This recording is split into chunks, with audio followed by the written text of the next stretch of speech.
Morning, everybody. It's still technically morning. You may have noticed that I have a nice new shirt on. I was able to grab some clothes while I was in Dallas.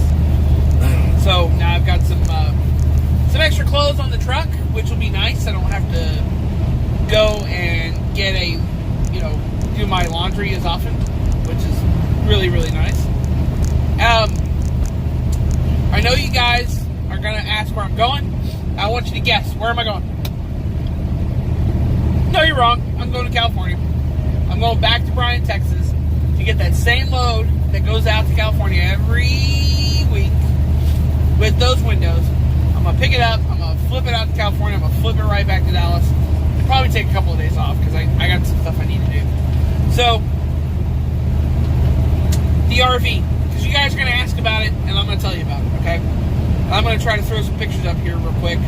Hopefully, I'm going to be able to figure out how to put pictures in while I'm talking about the RV. But if not, then I'm going to pause the video here. Anyway, the RV was really nice. It was a 1994 Thor Ambassador, and it was 31 foot, had a queen-size bed in the back, had all the appliances you could need, microwave, kitchen, full kitchen, dinette, couch, had a 32-inch TV, all kinds of different things. It was definitely a nice RV. It's been sitting in a field for about 2.5 years, and the mice have been in it. You could definitely tell there were mice droppings everywhere. It needed to be cleaned up. My friend was going to clean it up, but I looked around. I took some pictures and everything, and I kind of looked around at it, and I was like, this is going to be my home. My next home is going to be here. And I was already having some trouble with the idea of getting rid of my apartment. And I'm looking around, I go, my next home is going to be inside this RV. And I kind of was like, I don't want to do this. Like standing in the RV, and I've looked at new RVs, I've looked at, used RVs, but standing in this RV, knowing that this is the RV I was going to buy, I was looking around, and I had this vision of me and the dog, in the RV. It's pouring down rain outside. We're stuck in some sort, we're stuck in a truck stop in Midlothian, and we're stuck in a Walmart in Waxahachie, and we're stuck in a park in Ennis or something like that, trying to just survive in this RV. And it's not that I wouldn't have money to do it, because I would have money to survive in the RV, but my gut just started going this is not right. You don't want to do this. And I just looked around I'm not going to be happy here. I'm not going to be happy here. And I'm probably a little soft. I came from a rough life. I came from a life where, we lived in a house that was falling apart, and, we more than once, the electricity got turned off, or we had to go to food pantries and get food, or food banks or whatever. We just didn't have money.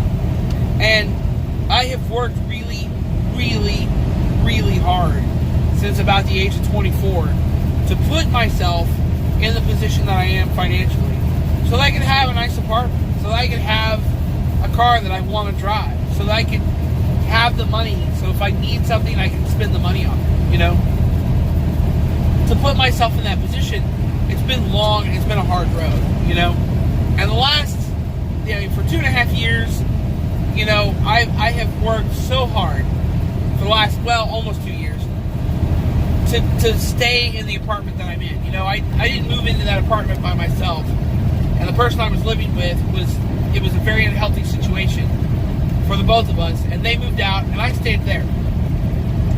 In order to do that, I had to work 2 jobs, and cover my part and their part of the rent.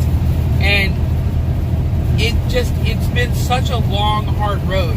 And to get to the point where I feel successful, somewhat successful. I don't feel completely successful. There's still other things I want to do. But to get to the point where I'm at, and then to give it all up, to live a tough life again, is just not something I want to do. I want my life to be easy. I want to feel like I'm successful, And there may be a way for me to do that as far as the RV is concerned. My friends and family think it's a great idea. to reduce my cost to the point that I can buy a truck or buy property or whatever. They think it's a fantastic idea. But for right now, my mental health, not that I have an issue mentally, but, I don't want to do it, I like where I live. I live in the bubble, and you guys are probably like, what the fuck's the bubble? Believe me, I was the same way. This girl got on the streetcar one time, we got chit-chatting. She's like, oh, you live in the bubble. And I was like, the fuck is the bubble? She explained it to me. I was like, I live in the bubble? I live in the bubble. I'm one of those people. One of us. And so, I live in one of the more affluent neighborhoods in Dallas. I know this sounds shallow and egotistical. Believe me, okay? I even am mad at myself a little bit for, even thinking this stuff. But I've worked really hard to keep that apartment. And, and I'm still working hard to keep that apartment. And it gives me a feeling of success that it's taken me a long time to achieve. And I don't want to give that up. So I'm going to stay in the apartment. And that's pretty much it. Like I said, I may change my mind. 3 months from now, I may decide that, success for me is something completely different and go that way. But for now, this is where I want to be. And I'm at least gonna stay in it until sometime in the next year, and then I'll figure it out. So, anyway, that's pretty much it. You guys, we're on our way. We're almost to Bryan. Gonna pick up that load of windows, flip it out to California, flip it on back. And in the meantime, you guys keep the shiny side up, and I will see you down